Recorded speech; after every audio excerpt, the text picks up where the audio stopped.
que houve com o Vasco que, depois de virar, permitiu o empate? E, como o Vasco poupou alguns jogadores, a prioridade do Vasco no momento é a Copa do Brasil? Boa noite.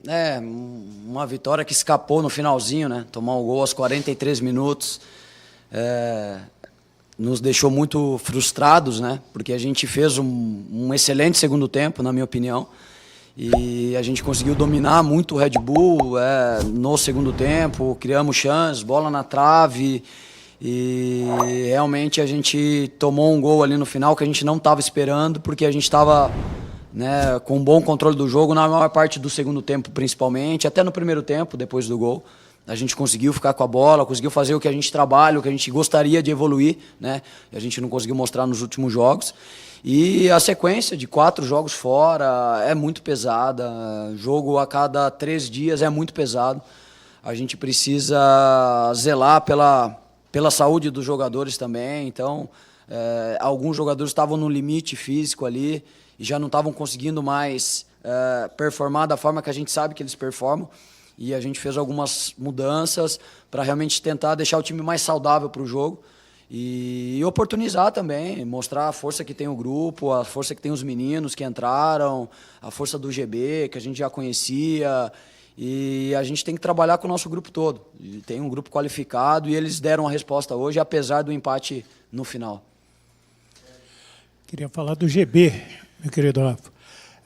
Porque hoje fez um gol, né, vibrou demais. Agora, no ano passado, ele teve uma cirurgia complicada, cruzamento ligado e tudo, cruzado, melhor dizendo. Eu queria que você falasse um pouco desse garoto, dessa recuperação, dessa evolução e da aposta dele que você tem. GB é mais um atleta da base do Vasco, extremamente talentoso, né? É um jogador de estatura que a gente acredita que, né, as pessoas acreditam que seja um 9, mas é um jogador que tem muita qualidade para jogar flutuando também. Então a gente fala que ele é um 9 e um 10 ali, né? Porque ele tem capacidade para jogar fora da área.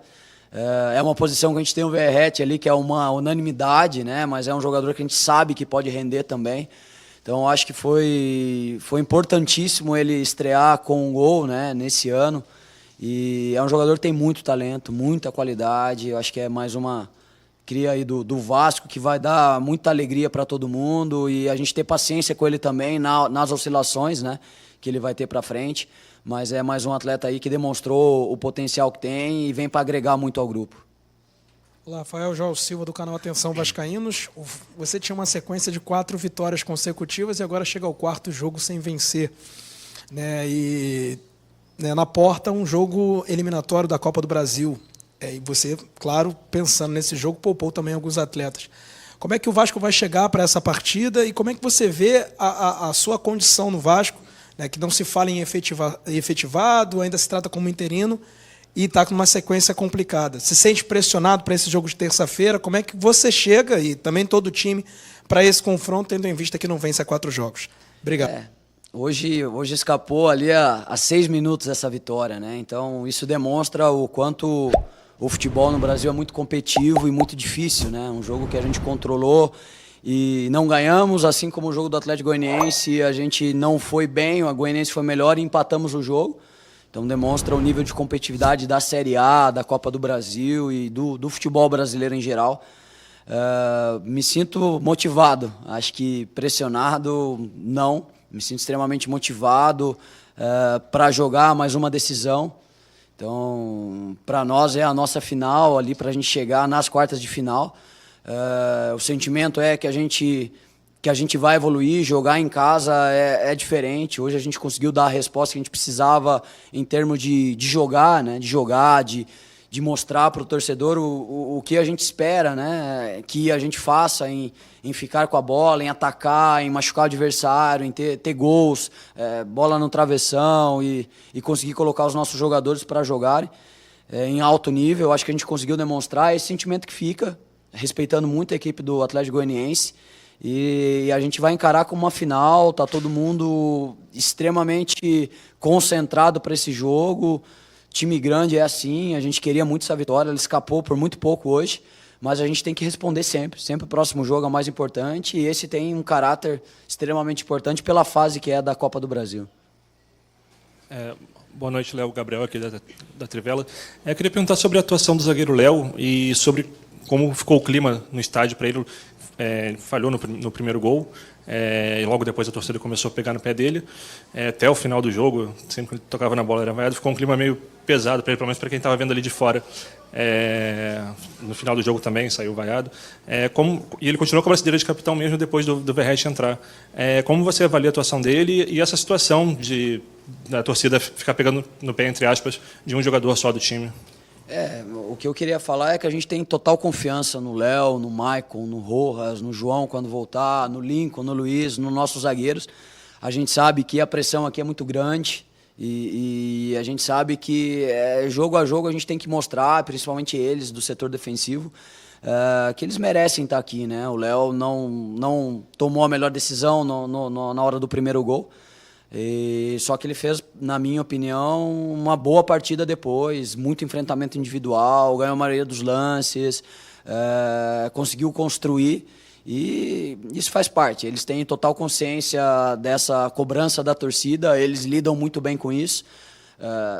Eu queria aqui colocar aqui a gente como grupo, né, essa atitude do Verratti de não ter pego a faixa realmente para a gente mostrar que a gente está junto com todos os nossos jogadores, independente se eles vão errar ou não. A gente trabalha muito duro para tentar entregar o melhor para o Vasco. E, infelizmente, hoje a vitória estava muito próxima e se a gente ganha o jogo, talvez a gente falaria menos aqui do erro do Léo, né? Mas, apesar do erro, o erro é nosso, é coletivo também. A gente sempre fala isso e a gente está junto como grupo. E a gente tem que trabalhar para evoluir sempre. O Léo, acho que no jogo conseguiu dar a volta por cima e agora tem que mostrar no próximo jogo também. Rafael, aqui, tudo bem? Pedro Torre, ESPN, perdão. Queria que você falasse um pouco do Coutinho, assim, retorno ao São Januário como jogador, né, depois de 14 anos, e da dinâmica dele, como é que você tem visto, questão física pode pegar um pouquinho ainda, enfim, desenvolver-se um pouco, como é que você está vendo essa evolução do Coutinho, por favor? Obrigado.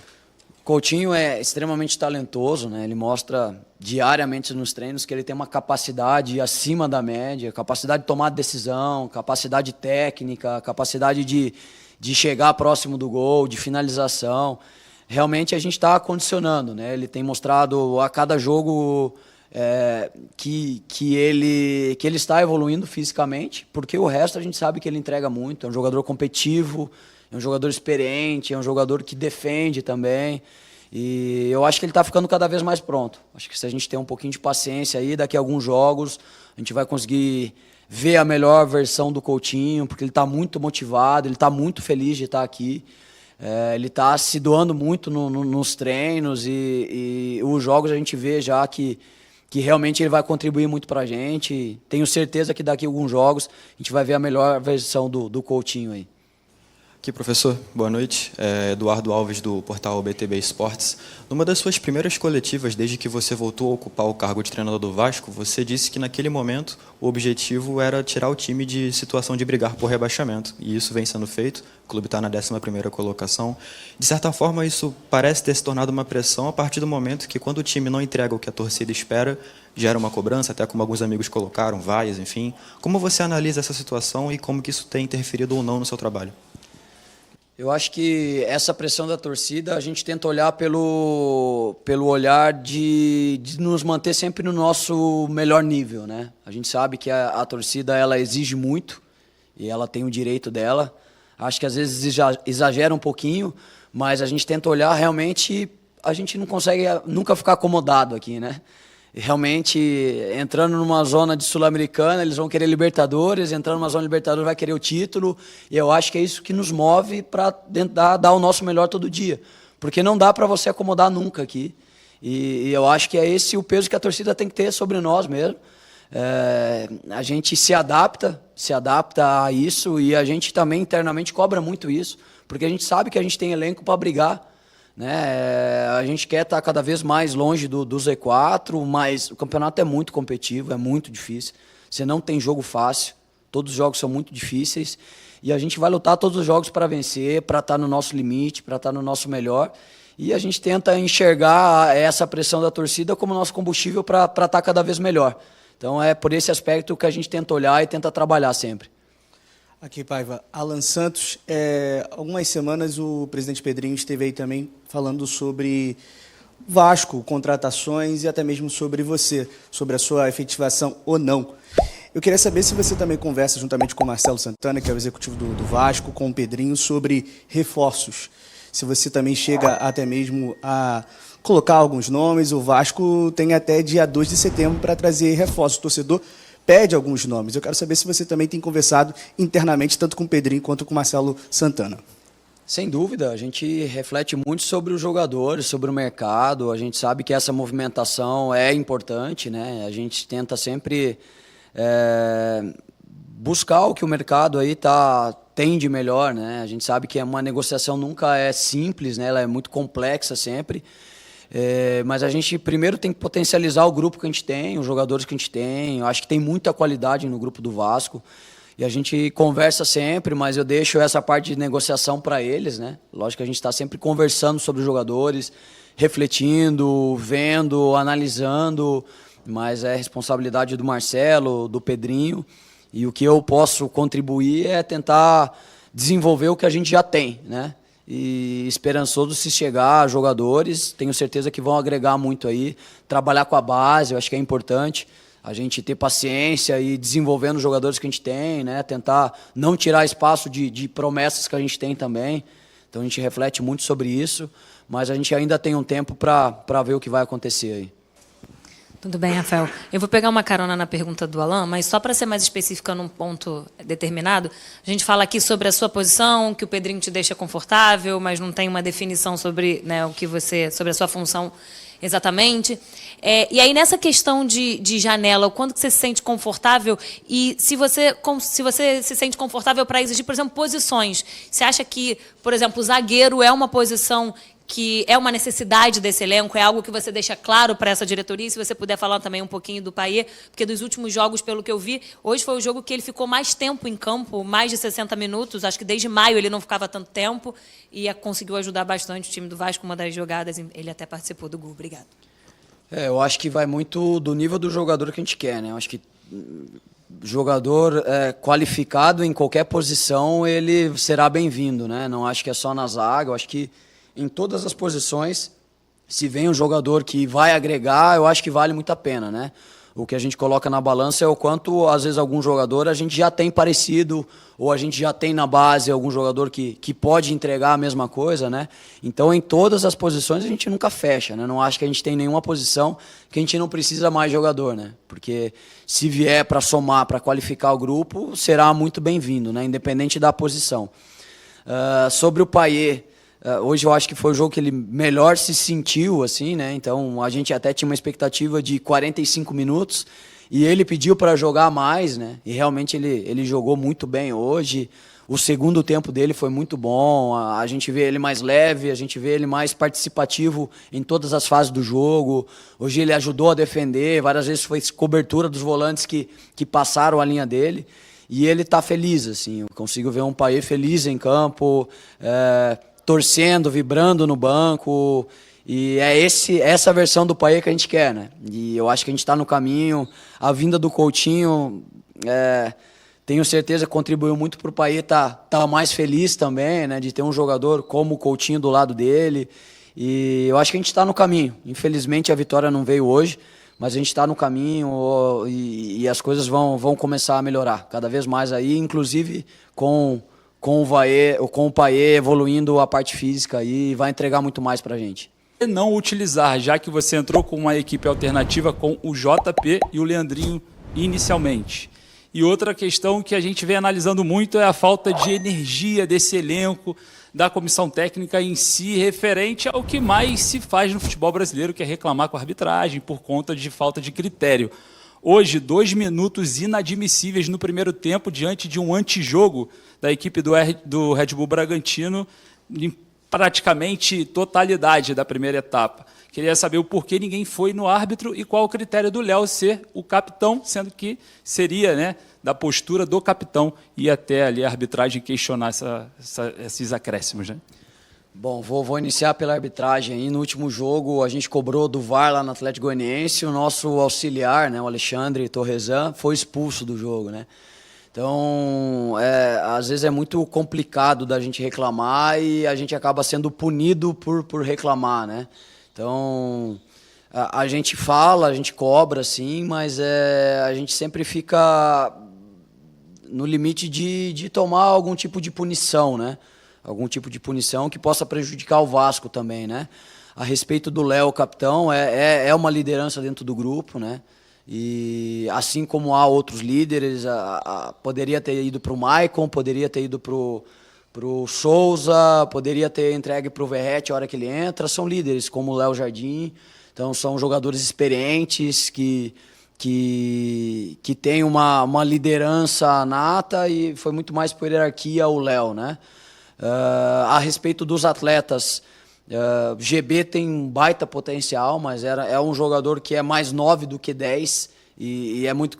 A gente estava jogando com 3 atacantes, né? Então o Verratti é um jogador que quer jogar o tempo todo, todos os minutos, todos os acréscimos, fica irritado quando sai, porque ele sente demais o jogo, né? A gente ainda não conseguia ter dado a brecha para o GB estrear, né? Apesar dele ter entrado um pouco contra o Grêmio, mas a gente sabe do potencial que ele tem, de novo, vai agregar muito ao grupo, tem muita qualidade. A gente não quis começar com muitos meninos, porque era um jogo difícil, importante, como todos os jogos. Talvez começar com 3, 4 atletas que têm idade sub-20, a gente não sabe como eles vão responder, né? Qualidade a gente sabe que tem, mas em alguns momentos do jogo falta um pouco de experiência, né? Então a gente optou por mesclar, né? A gente sabia que a gente ia colocá-los no segundo tempo, algum deles, né? E a gente está tentando ter o cuidado com isso, para a gente não colocá-los e eles sofrerem demais e terem uma análise ou uma avaliação que possa prejudicar o desenvolvimento deles. Então a gente está tentando ser bem cuidadoso com isso, está tentando mesclar a experiência com a juventude e a gente está tentando achar o melhor caminho aí para a gente colocar os atletas da base, manter os atletas mais experientes, não perder qualidade de jogo. E eu acho que com o tempo, eles mostrando o potencial que tem, mostrando que pode ser titular, a gente vai inserindo os atletas aí da base para jogar. Tudo bem, Paiva? Aqui atrás, Flávio Amêndola da Band. Queria falar com você sobre uma movimentação que eu percebi hoje. Eu não sei se isso já aconteceu em outros jogos, mas o Adson trocando um pouco com o Puma, né? Ele vindo fazer parte um pouco mais da construção da jogada e o Puma mais como um ponta. Eu queria que você explicasse um pouquinho dessa movimentação e queria que você falasse também sobre o Adson, porque me parece que ele é um termômetro para esse time. Geralmente, quando ele vai bem, o Vasco vai bem. Hoje foi isso mais uma vez aconteceu. Então, eu queria que você explicasse essas duas questões. Muito obrigado. É isso, o Adson é um jogador que flutua muito, né? Um jogador que gosta de ir no entre linhas para receber a bola, é um jogador que gosta de buscar, às vezes, a bola próximo do volante, né? E ele faz isso com muita qualidade, é um jogador que dificilmente perde a bola de costas, é um jogador que consegue fugir bem do adversário, né? A gente fala que são dribles de fuga, né? Ele está toda hora fugindo do adversário.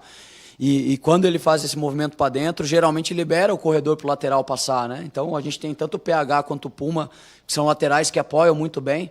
E a gente tem feito isso com frequência, tem dado certo, concordo com você. Na maioria das vezes, quando o Adson vai bem, a equipe vai bem, né? Acho que é um termômetro também. Hoje ele foi muito bem, muito bem. É um jogador que é equilibrado para defender também. Realmente a gente está vendo uma versão aí muito boa do Adson, a gente espera que ele continue com essa regularidade. A gente ainda cobra muito dele estar mais perto do gol, finalizar mais, pisar mais dentro da área também. E a gente sabe que ele vai evoluir muito. Também é um jovem jogador. Tenho certeza que ele vai crescer muito ainda com a camisa do Vasco. Boa noite, Paiva. Brian Lucas, do Antenado na Jogada. A gente viu o primeiro tempo o Vasco com o Souza, o Gumora e o Sforza pela esquerda. E o time ficou um pouco desequilibrado. A maioria das jogadas sempre pela direita. E ficou um pouco previsível. A equipe do Red Bull Bragantino percebeu esse momento e todas as vezes que chegava pela esquerda, o time virava e voltava lá procurando o Puma e o Adson. No segundo tempo, você tirou o Souza e colocou o Verratti. Conseguiu equilibrar. Colocou os dois atacantes e equilibrou o meio de campo. Isso foi um movimento pensado já, se não desse certo, no primeiro tempo, algo treinado, ou foi ali no improviso do jogo, como não tinha dado certo, você improvisou na hora, ou algo já era algo pensado? Obrigado. Imagina. A gente sabia que a gente, com os jogadores que a gente iniciou, que a gente tinha uma grande chance de ter mais a bola. mas a gente ia perder um pouquinho da profundidade, né, pela característica dos jogadores, e a gente sabia que a gente tinha que atacar com os volantes, com os meias, com os laterais, né? Eu acho que a gente conseguiu ficar bastante com a bola, mas a gente não conseguiu furar muito a retranca do Red Bull. E a gente sabia que essa era uma opção que poderia dar muito certo, né? Como a gente conseguiu chegar muito bem pelos lados, ter o Verratti dentro da área era fundamental, né? GB estava fazendo um bom jogo, mas não estava conseguindo terminar as jogadas dentro da área. E eu acho que ali deu uma liga muito boa, a gente conseguiu ter um volume alto no segundo tempo, né? E a gente teve que fazer alguns ajustes ali, mas a equipe respondeu muito bem, né? Respondeu muito bem, teve um volume ofensivo grande. Acho que a gente conseguiu ficar bastante com a bola, conseguiu roubar a bola no campo do adversário. A gente conseguiu ficar com a nossa defesa alta. Infelizmente, a vitória não veio hoje. Acho que a gente fez um bom jogo, principalmente no segundo tempo. E, infelizmente, a gente tomou um gol no final. Mas demonstra que a equipe tem capacidade de ter recurso para jogar de várias formas, de várias estruturas, com vários jogadores diferentes. Independente dos jogadores que entrem, a gente tem a capacidade de buscar sempre a vitória, de buscar um jogo propositivo, de buscar um jogo agressivo, e é isso que a gente vai fazer, independente dos jogadores que estiverem em campo. Boa noite, Rafael. Bruno Murito, do GE. O seu último jogo na sua primeira passagem foi a classificação contra o Fortaleza aqui em São Januário, lotado daquele jeito nos pênaltis, né? E agora o seu próximo jogo já aí, logo na terça, né, a gente voltando de calendário apertado aqui, já na terça é contra o Atlético Goianiense. Então eu queria que você falasse um pouco de que você tira de lição desse segundo tempo hoje, bom, né, depois que o Vasco teve dificuldade contra o Atlético Goianiense, e também no primeiro tempo de hoje, que você tira de lição já para tentar a classificação na terça-feira. O que a gente tira até nos jogos anteriores que a gente teve, né? A gente precisa ter equilíbrio, a gente precisa em alguns momentos ditar o ritmo do jogo, a gente não pode ficar sofrendo perto da nossa área o tempo todo, a gente tem total consciência disso, que a gente precisa construir mais, a gente precisa chegar com mais jogadores no último terço do jogo, a gente não pode deixar de competir muito por todas as bolas, ganhar disputa, ganhar duelo, estar equilibrado para ganhar a segunda bola, porque a posição da tabela não diz muito o que vai ser o jogo, né? Então, de novo, não tem jogo fácil, não tem adversário fácil. A gente vê aí na Copa do Brasil, não teve nenhuma equipe que jogou como visitante que saiu com a vitória. Então demonstra o quanto é equilibrado a competição, a Copa do Brasil, o Campeonato Brasileiro, e a gente tem que estar muito focado que vai ser uma final, vai ser uma batalha, uma guerra, a gente tem que estar muito pronto para jogar, né? A vantagem de estar em casa ela é gigantesca, então esses 4 jogos que a gente fez fora foi muito pesado para a gente, mas a gente está preparado, a gente está concentrado para tentar o nosso melhor aqui e tentar sofrer um pouco menos do que a gente sofreu contra o Fortaleza, mas se precisar sofrer para ganhar também, faz parte do jogo. O importante é a gente deixar o nosso máximo e classificar.